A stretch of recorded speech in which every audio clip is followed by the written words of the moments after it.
সুপ্রিয় ভিউয়ার্স, আসসালামু আলাইকুম। শীতের পৌষ মাসের এই পড়ন্ত বিকালে আমি এবং আমার ভগ্নিপতি অ্যাডভোকেট রইসউদ্দিন আহমেদ, যিনি বাংলাদেশ সুপ্রিম কোর্ট বারের সিনিয়র আইনজীবী এবং ক্রিমিনাল কনসালটেন্ট, আমরা দুইজন এবং আমাদের সাথে আরও কিছু ছেলেরা আছে। আমরা মিলে আসছি এই গ্রিনডেল ফার্ম এবং স্টে হাউসে, যেটা স্বত্বাধিকারী আমারই ফুফাতো ভাই সৈয়দ আজিজুর রহমানের ছেলে, ট্যাক্স কনসালটেন্ট সৈয়দ জাফরুল হাসান। খুব রুচিশীল একজন মানুষ। ওনার এই ফার্ম এবং স্টে হাউসে আমরা বেড়াতে আসছি।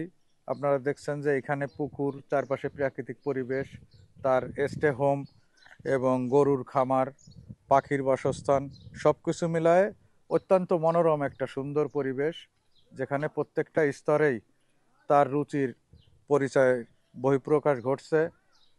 আমরা যেহেতু এখানে ঘুরতে আসলাম, আমাদের খুবই ভালো লাগলো। আপনাদের সবারও ইনশাল্লাহ এখানে যদি আসেন ভালো লাগবে। থাকার ব্যবস্থাও এখানে আছে। কর্তৃপক্ষের সাথে কথা বলে আপনারা থাকতে পারবেন, ঘুরতে পারবেন, এখানে পিকনিক করতে পারবেন, পরিবার নিয়ে সময় কাটাতে পারবেন। নিরাপত্তা আছে, সার্বক্ষণিক বিদ্যুৎ বা দেখভালের লোকজন সবই আছে। হ্যাঁ, প্রাকৃতিক সৌন্দর্য, মাঠের মধ্যে সুন্দর জায়গায়, গ্রাম্য পরিবেশে অনেক সুন্দর একটা মনোরম পরিবেশ। আপনারা আসতে পারেন গ্রিনডেল ফার্ম এবং স্টে হাউস, ধুড়িয়া, নড়াইল সদর, নড়াইল। ধন্যবাদ। ভালো থাকেন সবাই, সুস্থ থাকেন সবাই। ট্রাফিক আইন ও সাইন মেনে চলুন, নিজের জীবনকে সুন্দর রাখুন। ধন্যবাদ। আসসালামু আলাইকুম।